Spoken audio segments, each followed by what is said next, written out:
Have you ever wondered how big the Earth really is?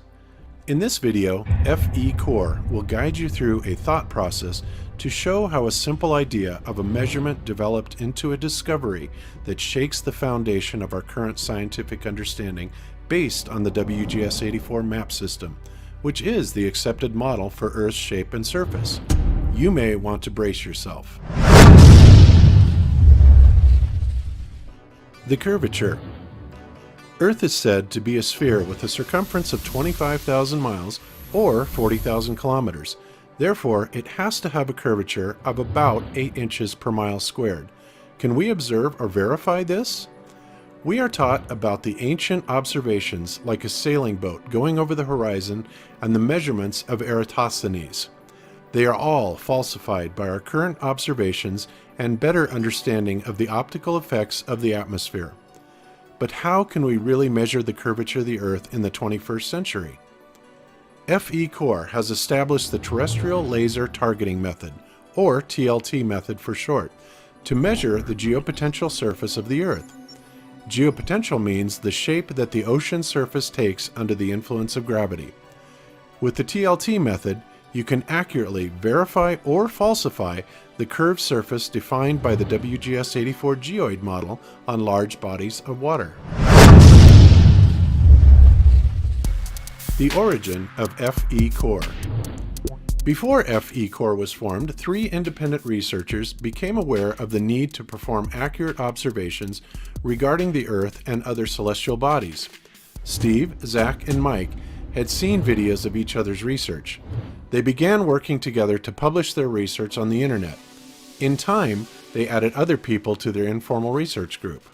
In October of 2017, Mike suggested they form a non-profit organization so they could expand their research efforts by inviting people to donate time and financial resources of their choosing to advance the independent research. In December of 2017, FECORE was formed according to U.S. regulations for a 501c3 organization.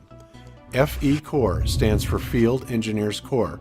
FECORE is an independent research group dedicated to discovering the facts about the Earth by observation and utilizing the scientific method.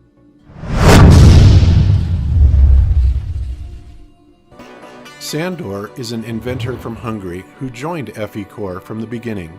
Sandor had also been considering how to verify that bodies of water conform with the WGS-84 geoid model. In 2016, he decided to test this by using a laser beam over the surface of water. Zach and I decided to recreate an experiment similar to Stephen Hawking's experiment to prove that the surface of the water actually curves according to the curvature of the Earth. Hawking's target was 3 miles away, and it seemed to match the curvature of the WGS-84 geoid model. But his results looked strange to me because I could see the shore on the other side of Lake Balaton, which is a lot further away than his distance of 3 miles. So we decided to do a laser experiment with a few other friends. We chose to perform the first test over Lake Balaton, Hungary, about an hour drive southwest of Budapest. It's approximately 48 miles or 77 kilometers long, by an average of 4 to 6 miles or 7 to 10 kilometers wide. So it provides a long distance for a line-of-sight laser observation. Balaton also has many locations to carry out such an experiment. So why a laser and why over water? A laser is a special type of light source. It's coherent and collimated, which means that all the light is travelling in the same direction and extremely concentrated into a narrow beam. This makes a laser visible for many miles and is very useful for verifying a point-to-point measurement. Water appears to provide a flat surface with no obstructions over long distances, so it's an obvious choice to use this location for the measurement.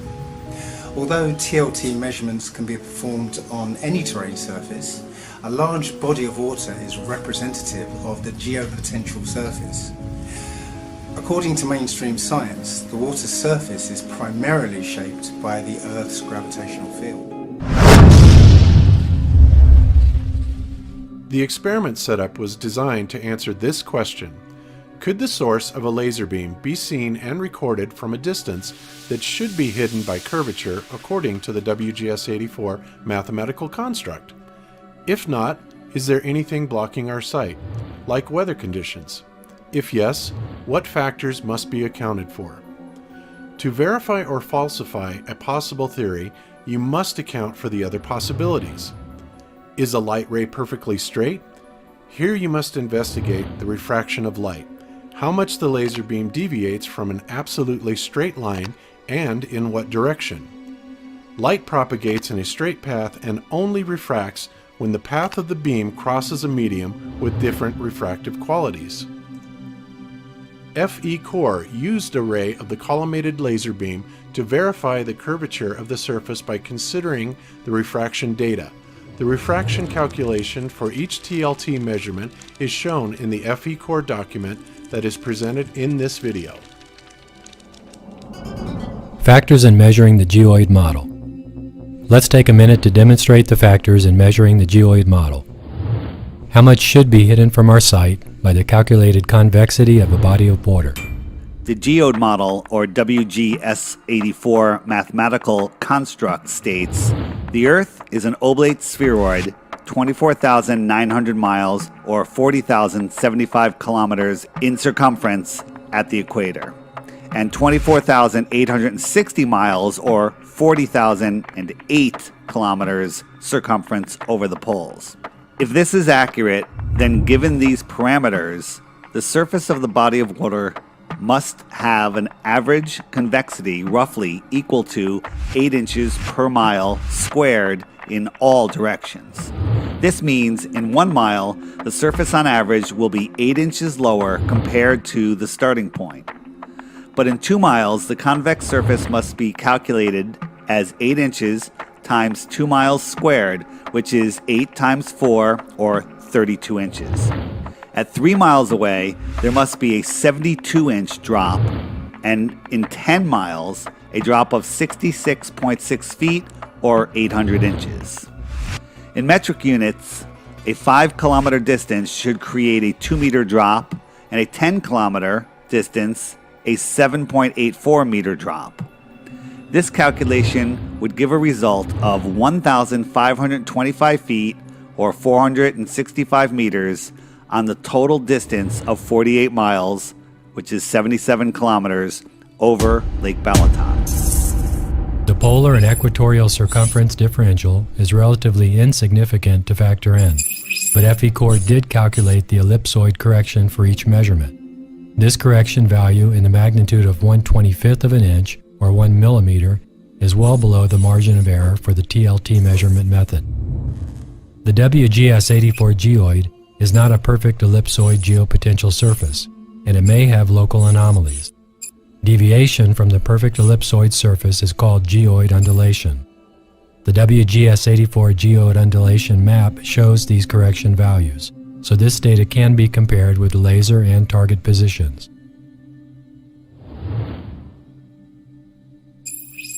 When we stand by a lake or the ocean in the curved surface model, the height of our eye level above the surface of the water determines just how far we can see before the convex shape of the water would begin hiding objects from our view. The point where our line of sight would be blocked by the water is called the horizon, so the distance to the horizon would be determined by the height of our eyes or camera above the surface of the water.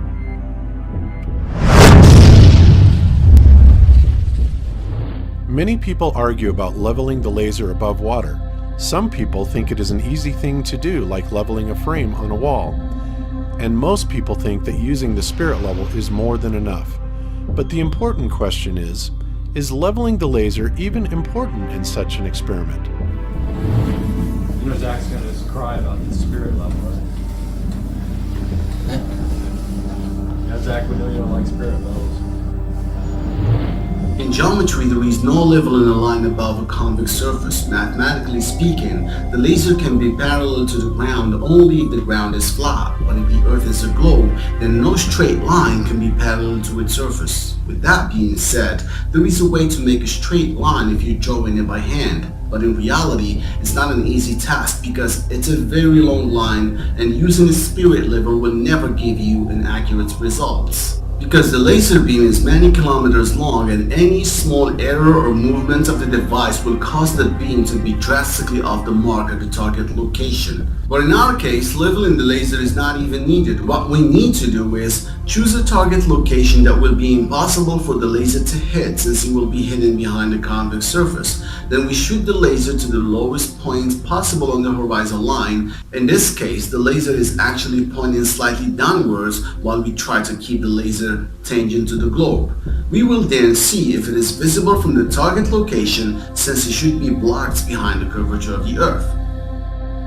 Looking at the horizon line, we always notice that ships or even cars become invisible from the bottom, as if there is something in the air that gives us that illusion. So what if this something affects the laser beam as well? Placing the laser close to the water surface increases the problems with the refraction caused by what we call the non-uniform density transition zone, or the NUTS. It is a zone just above the water surface. It is ideal to place the laser at least 7 feet or 2 meters above the water surface to avoid this area of light disturbance. You also have to take into account that the laser beam diverges with distance from one side to the other, creating a very long cone. Because of this divergence, the bottom of the beam will eventually contact the water surface. In order to avoid this, a very collimated lens is needed.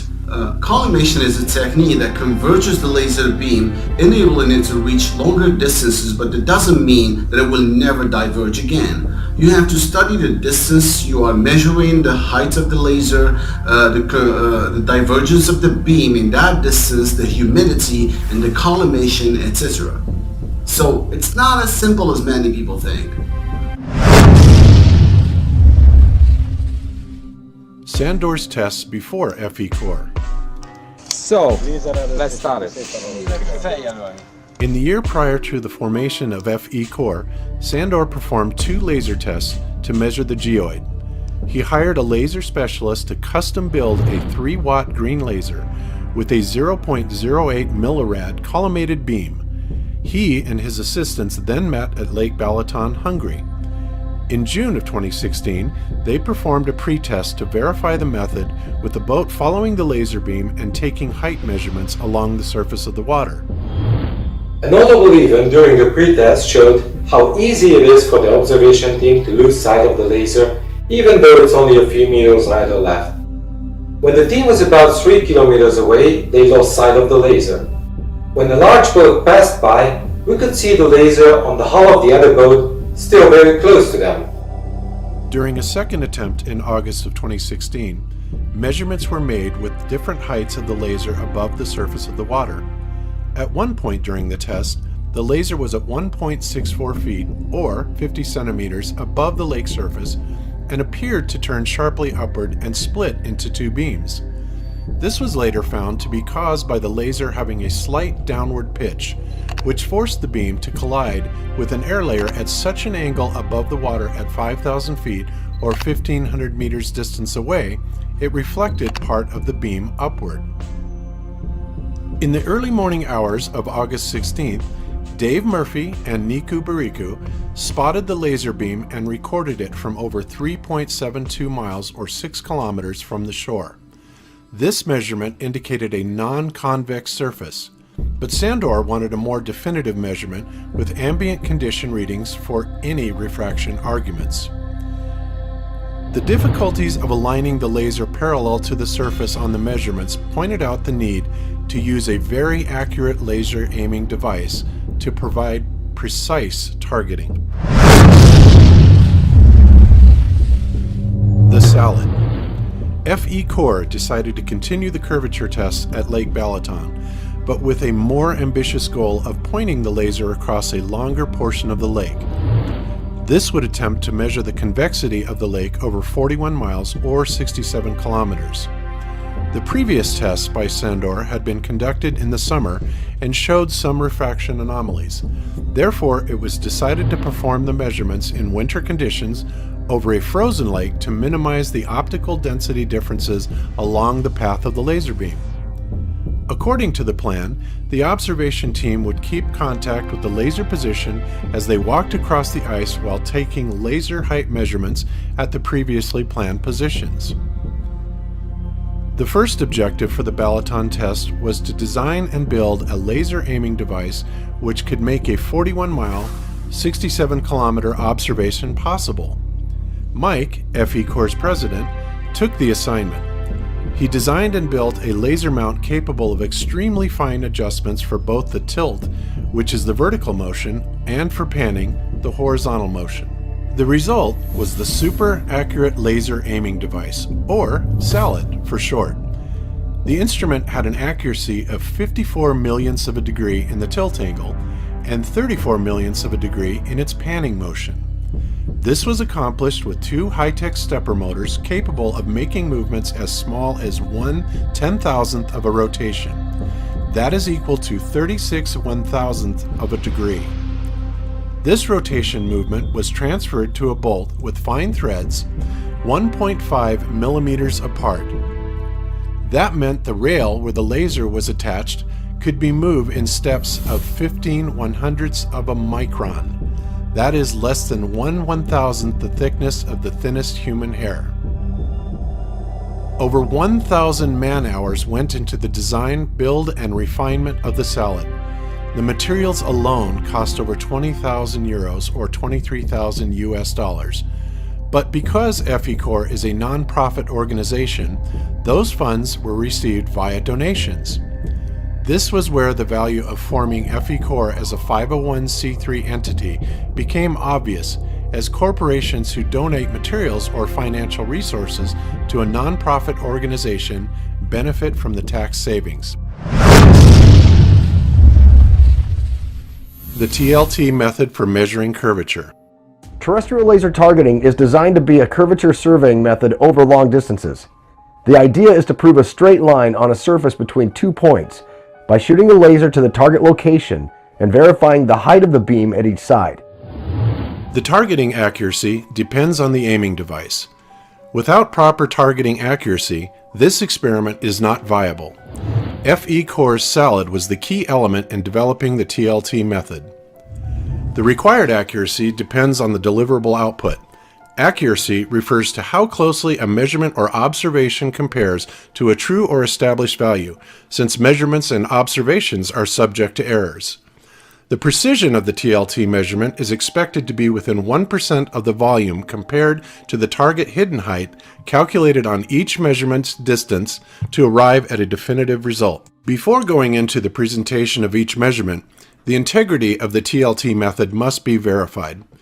This was accomplished by adjusting the laser and calculating the vertical change at the source with respect to the vertical change at the target location. We're going to put the collimated laser on the mount with the mount in position and then try to locate that smaller beam and get some measurements today. It was explained earlier how the WGS-84 mathematical construct is used to calculate the geospatial surface. Based on that model, the outcome of the experiment can be calculated. The lowest height where the laser is visible is measured and compared with the model's prediction. Terrestrial laser targeting is a definitive and repeatable method to verify or falsify the WGS-84 mathematical construct. Refraction is when light deviates from a straight path while passing through mediums of different optical density or refractive index. For example, air at standard conditions has a refractive index of 1.0003. Water has a refractive index of 1.333. Propane gas has a similar refractive index of 1.34. Optical density is not the same as physical density. Layers of the air are positioned by their physical density, not by their optical density. The light beam changes direction when crossing different optical density mediums, such as warmer or more humid air. This apparent bending of the light beam is always in the direction of higher optical density, which is defined by the refractive index of the medium. Refraction only takes place on the border between two different optical densities. No refraction occurs unless the path of the light crosses a boundary to another layer with a different refractive index. In nature, There are no other forces such as gravity or magnetic fields that cause light's path to refract up or down over 10 miles, or even 7,000 miles. If it did, then the appearance of the location of the sun in the sky would jump from one day to the next in the case of a solar storm or magnetic anomaly. The incidence angle and the refraction calculations within our document are not vertical but horizontal.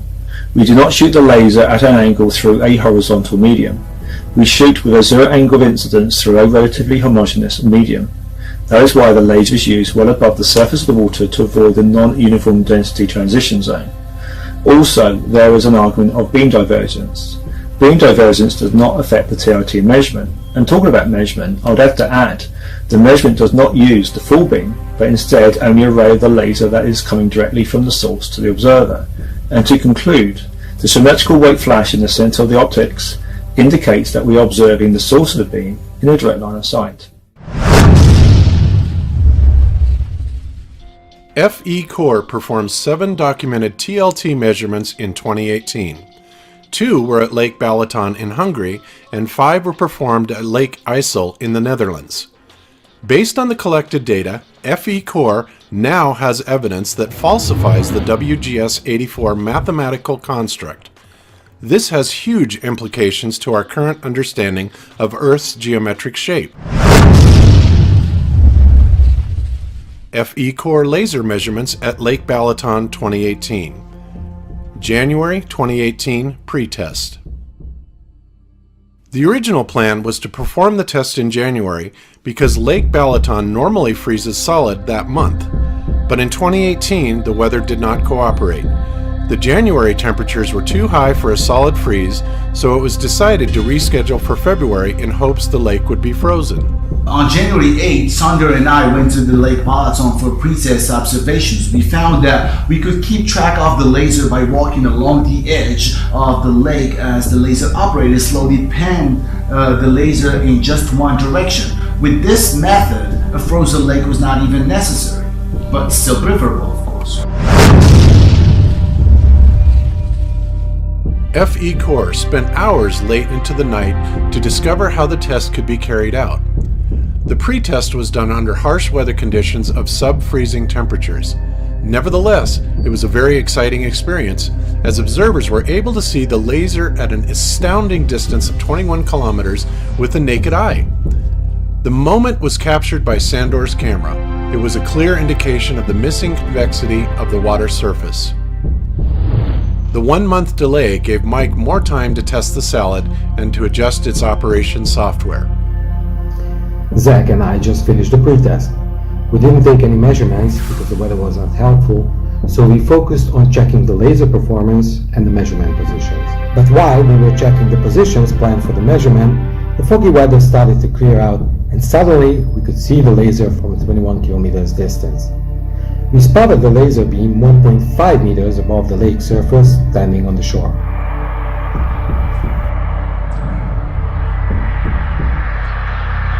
On February 21st, FECORE members from 10 countries gathered at Lake Balaton to perform the long-range terrestrial laser targeting experiment that was designed to verify the lake's convexity. The weather was cold, but unfortunately, the lake was still not frozen. On the first day, we set up the laser position in a tent beside the lake in the garden of the hotel. The custom-built laser required a minimum air temperature of 10 degrees Celsius or 50 Fahrenheit for operation. The laser began to malfunction due to the outside temperature hovering around 3 degrees Celsius or 37 Fahrenheit. So a small electric heater was placed near the laser cooling fan intake. The warm air over the cold laser cracked the crystal in front of the laser diode, which caused the beam to be distorted and the focus malfunctioned. Fortunately, the laser specialist had other lasers with them and were able to swap out the laser on the salad so the team could proceed with the planned observations. The weather continued to wreak havoc on the team and equipment. Besides being very cold, only 2 of the 7 nights were clear enough to see the laser from any observation point. The salad worked well to make very precise adjustments, but locating the beam by the observation team on the opposite shore at night was very difficult. Although the salad was able to pan and pitch in small enough increments, an hour was required to establish contact between the observation teams. Yeah, if you can get back there, I would definitely recommend it because I think you're going to see something. Before we weren't sure what the problem was. We could have also been pitched down, but we also had possible waves we were hitting. Because if the waves were like 2 meters, that's about the height that we are. But now we don't have that problem, and we're also not bouncing off the water like we were before. The targeting procedure at Lake Balaton was implemented by locating landmarks visible during the daytime and aiming the salad in the direction of where the observation team would go at night. To aid in the aiming, FECORE used a Nikon P900 and a Celestron Power Seeker 70EQ telescope. However, even at night, this required the observer to be close to the beam to spot the laser. One of the primary problems that we were also facing is that we, especially at nighttime, we have no idea where we're pointing at. We could manually or visually find the locations during the day, but we have to shoot the laser at night for us to see it. And as soon as it turns dark, you have no idea where you're shooting at. After sunset and the initial leveling process of the salad, the beam was adjusted parallel to the water's surface. The observation team then spread out along the shore to find the laser beam while maintaining contact via phone. Measurement 1. On February 22, 2018, at 10:44 p.m., on the first day, we had a successful observation, but we became aware of it only after analyzing the recorded footage. My camera at the garden of the hotel recorded the handheld blue laser pointer used by the observation team as they were giving targeting signals from the opposite shore 12 kilometers away. The blue laser pointer was 1.5 meters or 4.92 feet above the surface of the water. Karen's camera was 1.6 meters or 5.25 feet above the surface of the water at a distance of 12 kilometers or 7.46 miles. The 12-kilometer distance calculation based upon the WGS-84 model results in a target hidden height of 4.56 meters or 14.96 feet. The lake temperature was 2 degrees Celsius and the air temperature above the lake was 3 degrees Celsius. The ambient conditions showed the refractive indexes were about the same at the two sides of the lake where the teams were positioned. The difference in temperature was marginal both vertically and between the two sides of the measurement. The difference in humidity and temperature between the height of the laser and the height of the camera was insignificant.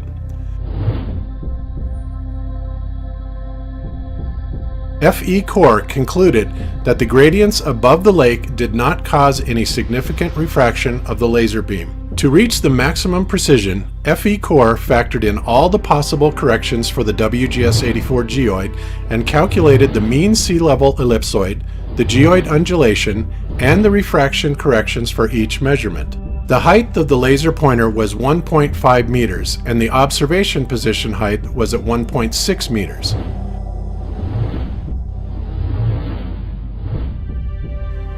The WGS-84 geoid map shows 0.129 meters geoid undulation at both sides of the measurement. That meant there is no significant difference in geoid undulation.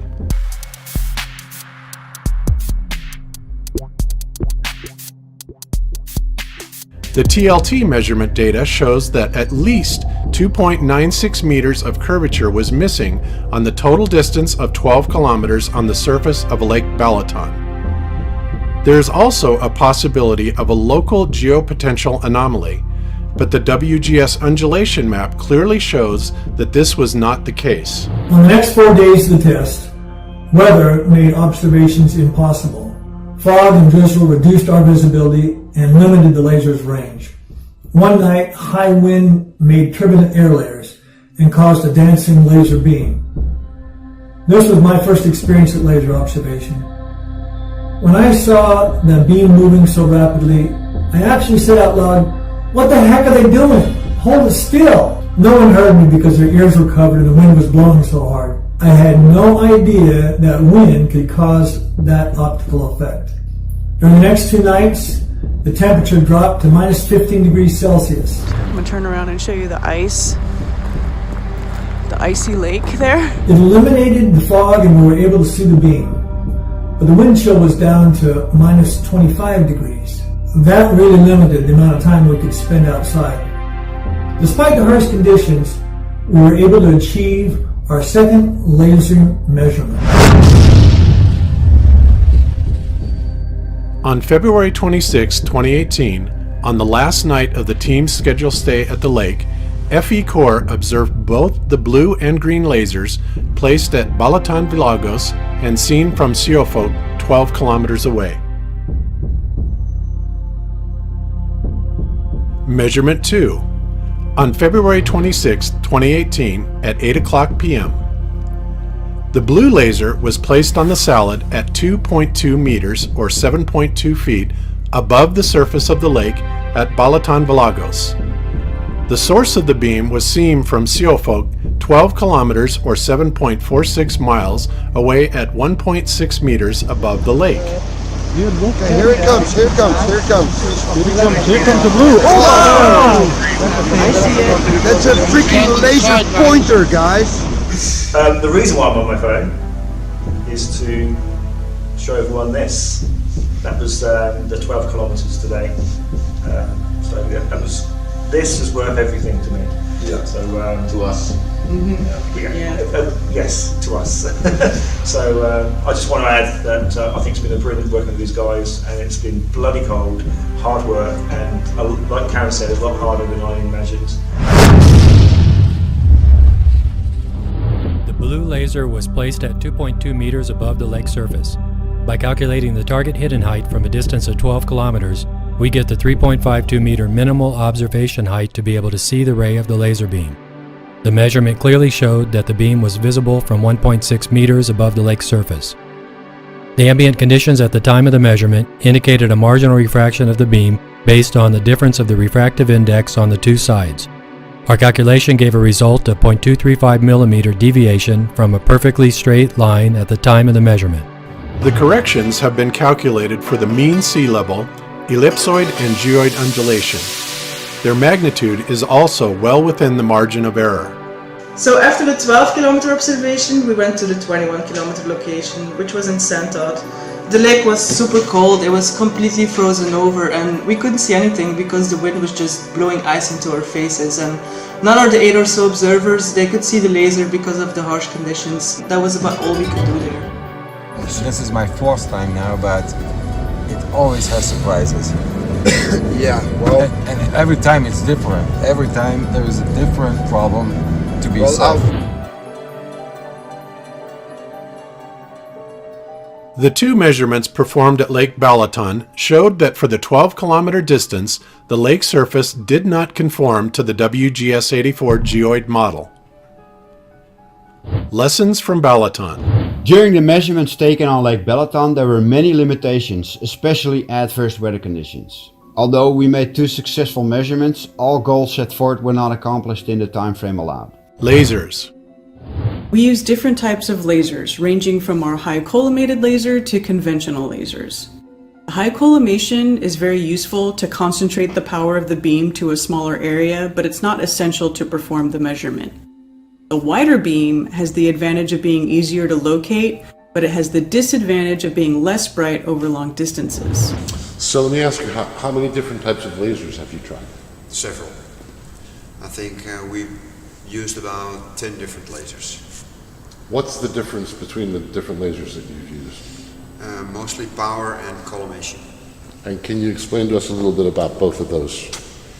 High power lasers are better visible over longer distance, but without the collimation, you will still not be able to see it. What is collimation? Collimation is tightening of the beam. Tightening of the beam? Yeah. Okay, so can you explain what that means in actual physical terms? Yeah, a normal laser diverges over distance in a linear fashion, and a collimated beam reduces that divergence. So it spreads, essentially? Yeah. Okay, so the beam is spreading, and the power issue, which is obvious if you're going to shoot over a long distance, you think you're going to need a lot of power. Well, power is distributed over the entire beam. So if you don't have a large amount of collimation, high power is not going to help. The collimation is basically compressing all the power into a smaller beam. The power of the laser is important, but not the most important part of the technology. Let's make it clear that the manufacturers usually refer to the input power of the device and not the optical output power. There is usually a 1:5 ratio between them, so if you see a laser labeled to 1 watt, that is approximately 0.2 watt optical output power. Weather.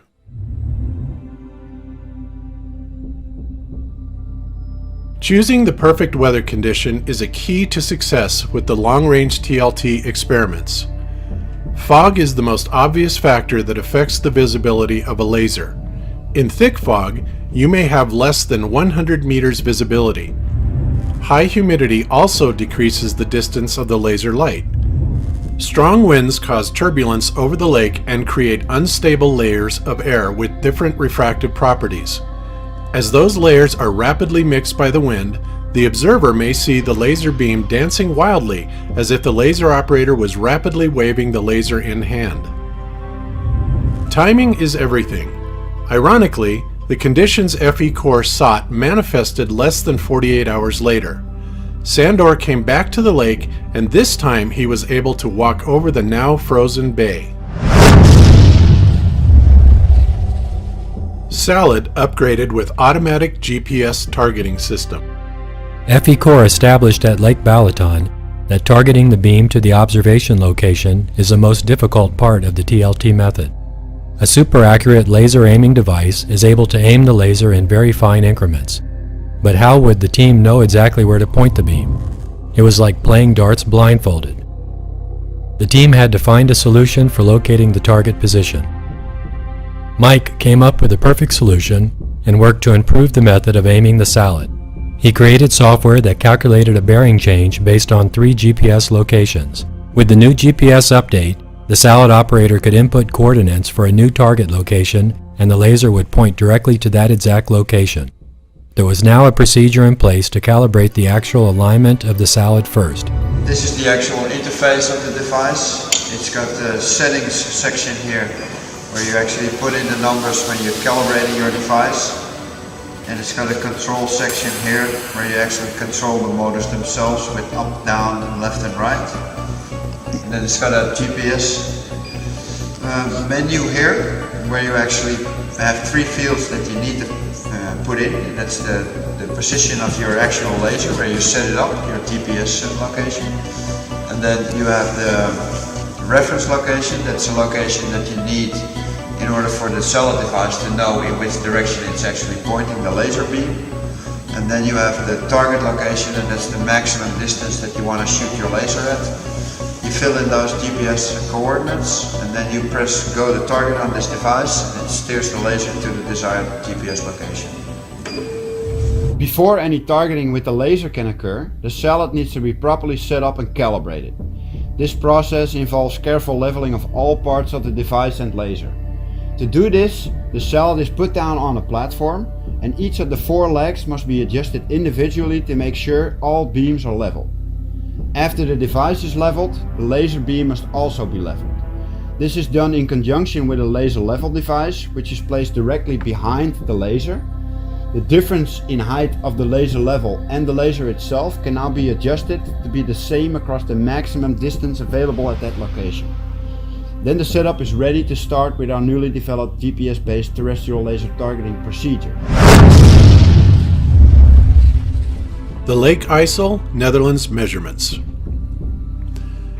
After the 2 measurements at Lake Balaton, FECORE performed 5 TLT measurement over Lake Ijssel. An interesting feature of the Netherlands is that the lands surrounding the lake are almost all below the level of the lake. On April 7, 2018, at about 7 o'clock p.m., the FECORE team of Mike, Jeroen, and Patrick began setting up the salad on the balcony of a restaurant in Enkhuizen, Netherlands. This was the laser location for all subsequent measurements on Lake Ijssel. The setup was completed around 10 o'clock p.m. The laser height was 2.85 meters above the surface of the lake. This location was well known by Mike, who had been there many times over the years. The choice for the reference position was a small stand of trees about 25 meters tall on the opposite shore. Mike had often wondered how it was possible to see the trees over such a great distance. The team chose this location as the Target 1 reference position for calibrating the salad because Mike had been to the trees previously, so he knew the location had good access to the lake for an observation. This was FECORE's first chance to use the new GPS TLT system, so in addition to attempting to measure the lake surface for geoid comparison, the team was also testing this new method. Measurement 3, Lake Ijssel, Target 1. On April 8, 2018, at 1 o'clock a.m., the blue laser was on the salad at 2.85 meters, or 9.35 feet, above the lake surface. It was seen at the Target 1 position, 21.26 kilometers, or 13.21 miles, at a height of 1.2 meters, or 3.94 feet above the lake surface. It took less than 60 seconds for them to see the source of the laser at the Target 1 location. Can you guys see it?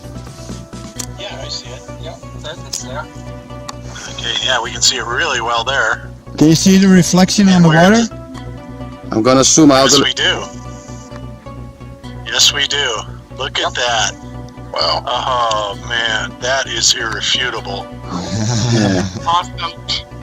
I can watch this all day, you know. This is awesome. Yeah, this is really awesome. Look at that reflection. That reflection absolutely caps it. Yeah. Yeah. That caps it.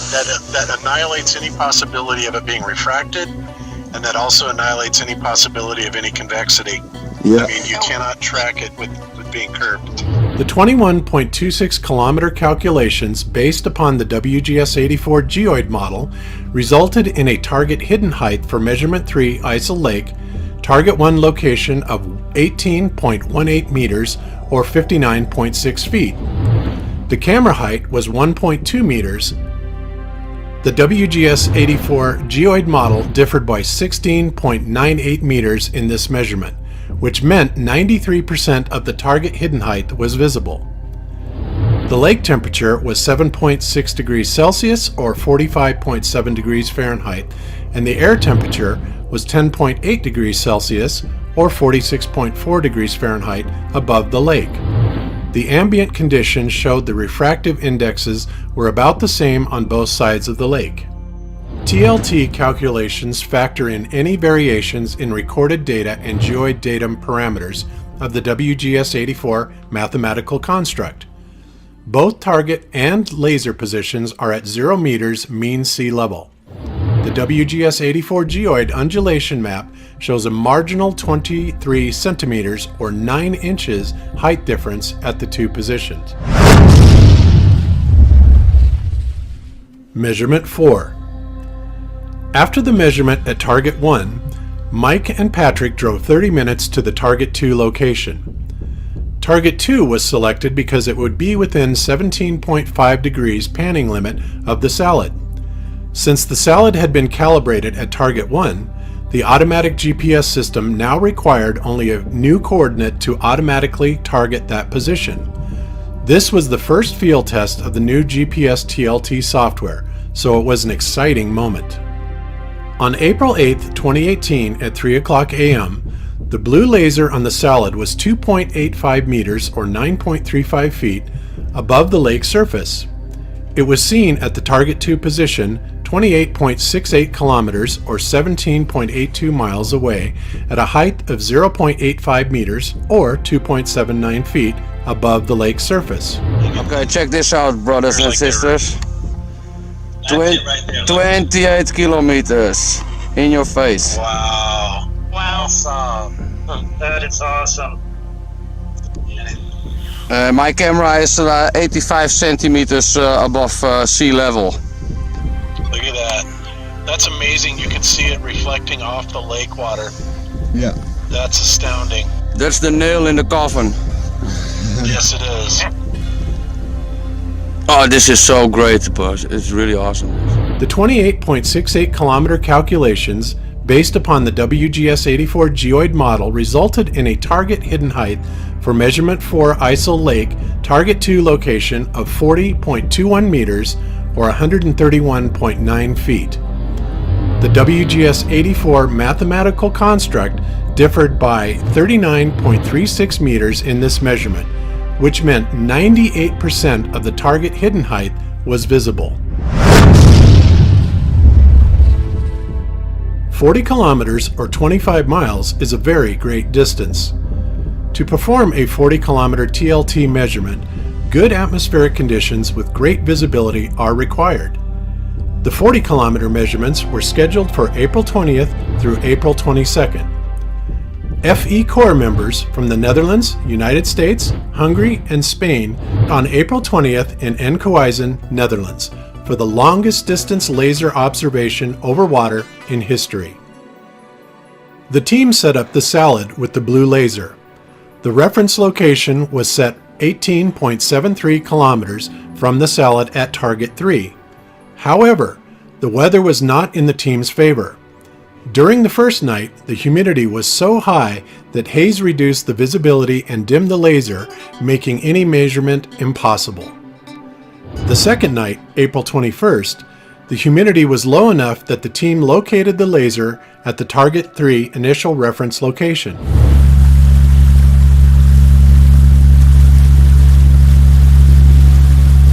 We just parked here, and it looks like we're gonna spend the night here.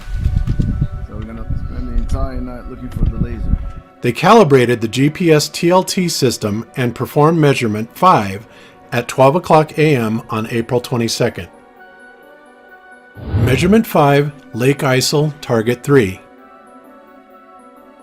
On April 22nd, 2018 at 12 o'clock a.m., the blue laser was on the salad at 2.92 meters or 9.58 feet above the lake surface. It was seen at the target 3 position 18.73 kilometers or 11.64 miles away at a height of 1.6 meters or 5.25 feet above the lake surface. The 18.73 kilometer calculation based upon the WGS-84 geoid model results in a target hidden height for measurement 5 Ijssel Lake target 3 location of 12.504 meters or 41.024 feet. For measurement 5, the WGS-84 mathematical construct differed by 10.904 meters, which meant 85% of the target hidden height was visible. FE Corps examined the effects of refraction through the gradients in the air by adjusting the beam vertically. It was concluded that with the present ambient conditions at measurement 5, the beam was refracted downward by a maximum of 1/100th of a millimeter. Measurement 6.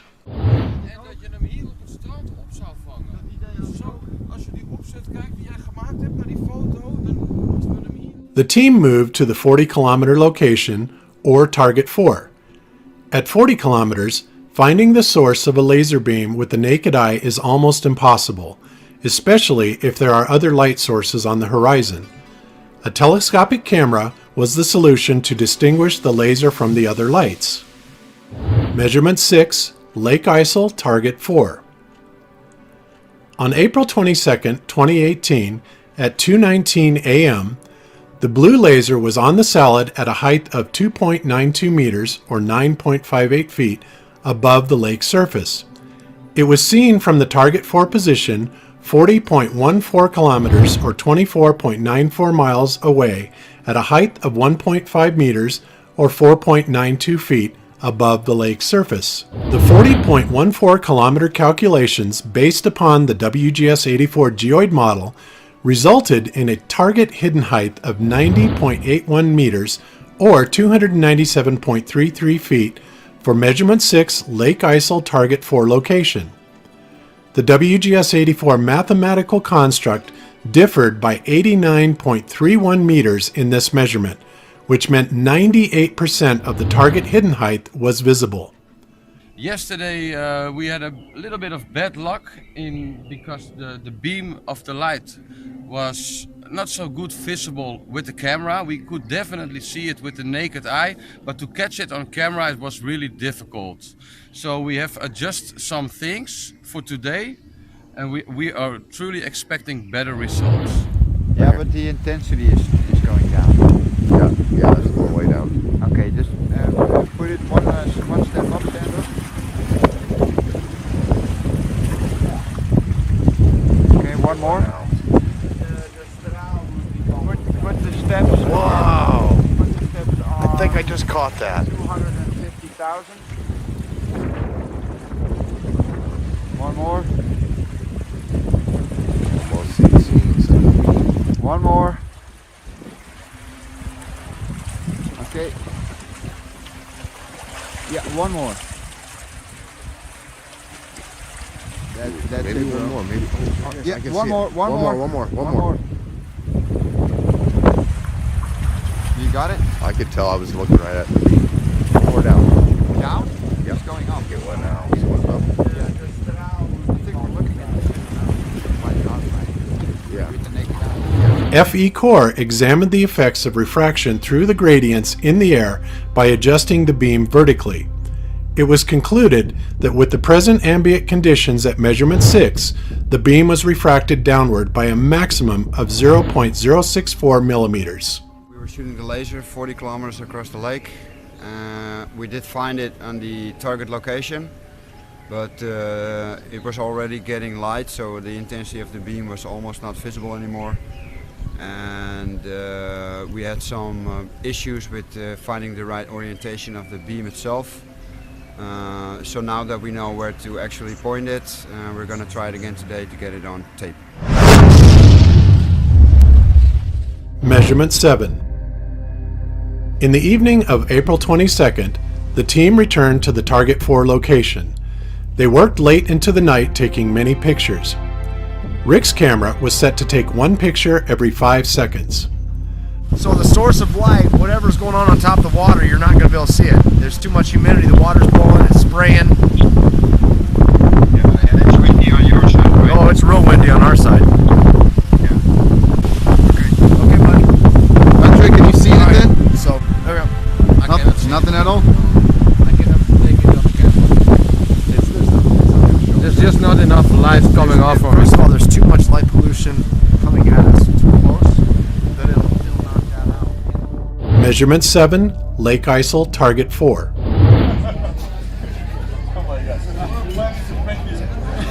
On April 22nd, 2018, at 11:20 p.m., the blue laser was on the salad at 2.92 meters, or 9.58 feet, above the lake surface. It was seen at the Target 4 position 40.14 kilometers, or 24.94 miles away at a height of 1.5 meters, or 4.92 feet, above the lake surface. The parameters and outcome of measurement 7 was the same as the one from the previous night. The only difference was the maximum refraction of 0.133 millimeters caused by the slightly different ambient conditions. The observers should not have seen the laser at any height below 89.3 meters, or 293 feet, but the beam was recorded from a height of 1.5 meters, or 4.92 feet. Stop. Okay. Bring it down now. The laser down. Going down. Zach, if you want to record some of this, you can. I didn't know you were doing. Trying to record something.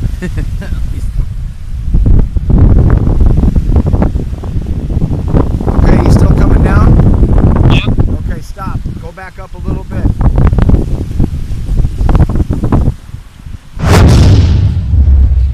Conclusions. The results of the 7 TLT measurements indicate that these two lakes do not conform with the WGS-84 mathematical construct and that they lack the predicted convexity. The testing results agree with the analysis of error sources. In summary, the testing results of the lake surfaces were plus or minus 0.2 meters and the relative accuracy was within 1%. In conclusion, the TLT measurements met the accuracy of the experiment design requirements, and provided a definite deliverable output. The surfaces of Lake Balaton and Lake Ijssel do not conform with the predicted convex shape of the WGS-84 mathematical construct. Through analyzing error source models of TRT measurements and corrections for the geoid surfaces, we determined that the TRT measurement results conclusively prove our hypothesis of non-convex water surfaces. Never in history have independent researchers been capable of falsifying these axioms by direct observation and measurement. FECORE has made new and meaningful discoveries with its very first project establishing an enormous amount of missing predicted convexity on both lakes. Thanks to the support of all FECORE subscribers and project participants, a great addition to the body of scientific knowledge has been made. We welcome you to join FECORE by becoming a member and supporting our scientific endeavors, or even contribute in your field of expertise. You are invited to follow our team across the earth as we continue to explore the true nature of our world.